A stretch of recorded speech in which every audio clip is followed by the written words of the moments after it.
Welcome, fellow travelers. It's Mickey Gold. So, I am going to split this channel into two things. We are going to have things like yoga, so I might teach classes, and might do like little tiny things where it's like a little clinic showing you like, okay, this pose, my almost 30 years of teaching yoga, the things I learned about having almost 30 years of students, the things that can go wrong or does go wrong, or that I think see that things that don't really work and should be done differently, because I'm also a personal trainer. So there'll be that sort of thing. And then it will be this sort of thing. We are going to go where I am going to be more into telling you things that come to me, for instance, in meditation, which I've realized for my whole entire life, things that I do, like when I do meditations, when I teach classes, it's coming to me when I feel inspired, and that's channeling. So there's going to be more stuff that's on the channeling bent. There's going to be stuff that more, again, I'm not coming from when I use the term God and when I use the term about Jesus, or I talk about spiritual teachings, or I use stuff from the Bible, I'm not coming from the traditional Judeo-Christian type of thing. I'm coming from the New Thought movement, which is actually funny because it's 1800, like 1800 to like 1976 was the heyday of that. But what that was teaching what the hidden meaning of the Bible was. So, my message today is about forgiveness. And I'm going to use myself as an example because a lot of people misunderstand forgiveness. They think, well, I'm letting someone off the hook, or no. The message I got today was you need to forgive everyone and everything, because otherwise you're holding it to yourself like a poison. I have a couple clients and students, because I also do Reiki, I also do hypnosis, I also do meditations. I kind of do whatever someone needs. So, like, if I have one on one yoga students, and sometimes it crosses into me, intuitively coming with this. And so, this message is because I was thinking about a client who there's no medical reason at all for her to be experiencing what she's experiencing. And so this came to me, but it's also a useful message for everybody who has something that, like, I just can't get rid of it, because we have the ability to heal anything. Not saying don't go for medical, because sometimes when we get to a certain point, you do need medical assistance. But okay, so forgiveness. So I'm going to use me as an example. So if I say Jesus, or I say God, or I start saying biblical stuff, and it makes you go pucker, so I have a lot of people who are yoga and different things that are more new agey, and you say God, and they're just like, I'm out. And I get it, because a lot of us were abused with religion. Now, I'm not talking about Catholic Church little boy touching, that type of abuse. Um, and it wasn't intentional, as most abuse actually isn't. Because sometimes we either just do what we learned and we don't know any better. So here's the thing. So I've mentioned before, was brought up, I had to go to church, the Lutheran church, which don't get me started on the Lutheran church. But so I listened to people like Emmett Fox and read stuff by Emmett Fox, Joseph Murphy, Neville Goddard. There's a whole list of people who helped me understand what these things meant. My first thing was learning about Revelation and what it means. So it's not that scary, oh my gosh, Stephen King written type of thing. So the church. So I could be angry at my father, because not so much my mom, because my mom came from a gal who was, new agey, but secret Jew, and an atheist father. So like my mom really didn't have deep roots in religion. So by the time she came to it, it was a little where my dad was born into Lutheranism. And it was, ingrained in his being. So he was very abusive. I know he would hate to hear that. And he, in his own mind, he never did anything wrong. And I get that, because what he did was he did a lot of things, and the church did a lot of things that they were afraid for our mortal souls. So for instance, my dad accepted me when I came out as gay, and then he went back to a Lutheran church because he would times where he'd stop going to church and he'd be a much more pleasant human being. And then he'd go back to church and he'd be worrying and everybody, he's got to save everybody's soul. And it's actually really loving because if you think about it for 1 minute, he didn't want me to trade, having sex for my immortal soul. Because again, like if you think about eternity, if you think about in the Christian mindset, if you think of eternity, that's a really long time compared to a human lifespan. Even if you lived to be biblical age, like, some of these people were like hundreds of years old, right? So even if you lived that long, that's not really a good trade, right? I mean, like for instance, like if someone took fentanyl, if you had someone who knew was going to take fentanyl and you'd have that short trip, but you might die, there's a really good chance you might die, you would stop them, right?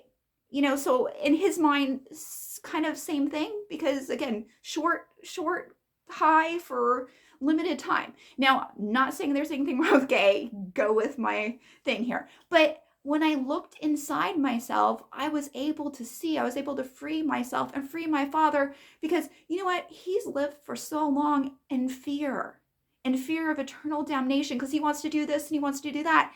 And in his mind, marriage is only for sex. That's what he man is supposed to. So he's messed up, like, wait, gay people don't have to have kids. And, like what? That sort of thing. I mean, so you get like really messed up on some of these things. And the people who taught him, because my grandmother was not that way about the religion, so he got that from his pastor, but his pastor got that from his pastor, and they're really actually, so the people who come knocking at your door and say, make sure you don't do this, or they want to save you from something, and they might be, in your mind, a total whack job, they're trying to save you. This is someone that doesn't know how to love, and they're trying to save you. They're not trying to change you. But again, short things in your life compared to a long life in eternity.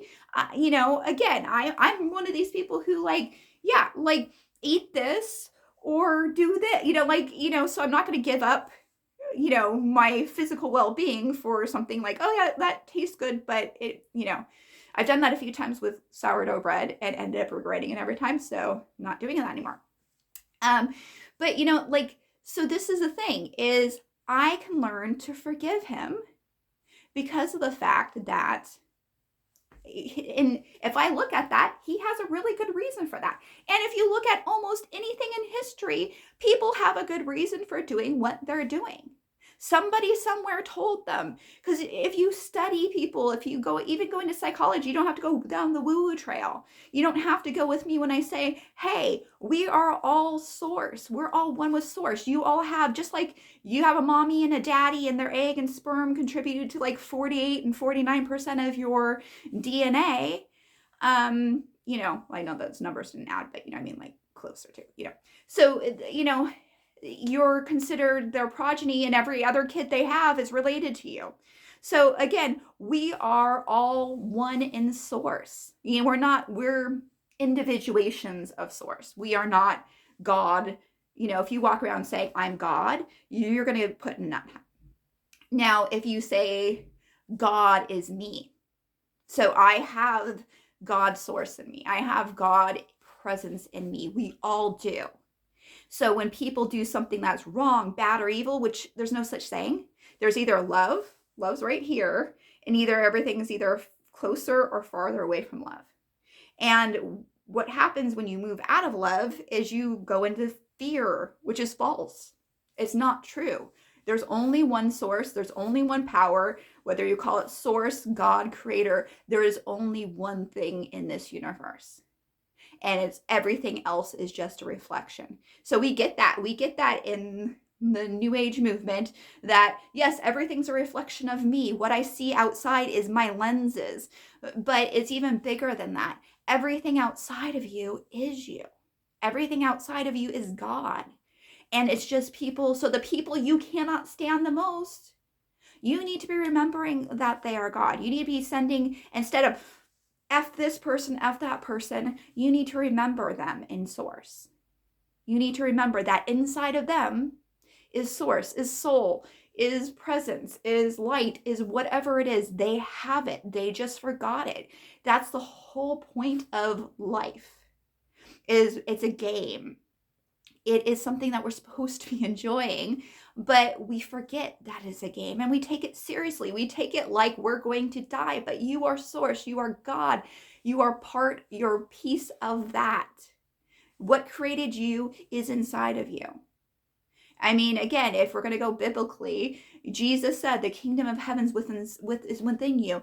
Don't you know ye are gods? I mean, everything I can do, you can do and more. I mean, like, how many more times do we have to be told this? And there are lots of other teachings that say the same thing. As above, so below, emerald tablets.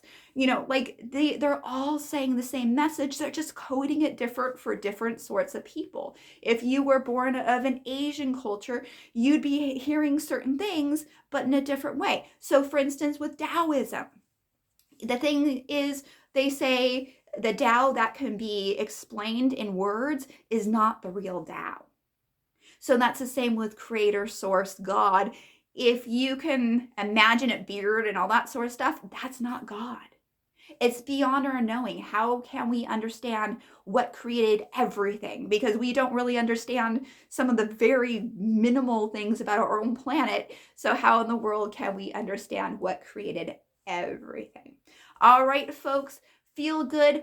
Forgive, forgive, forgive. If you need to do something that's more of like, okay, wait, you just blew my mind. What the heck did you just say to me, Nikki? If you need something a little more grounded and like, I'm not sure if I like the new Mickey. This is the Mickey that's always been. She's just been a little bit quiet. But the Ho'oponopono is a good thing to help forgive. But honestly, forgiveness is for us. The only way we can have the world we want is if we forgive. And the biggest thing that we need to forgive generally is ourselves. Peace, love, namaste.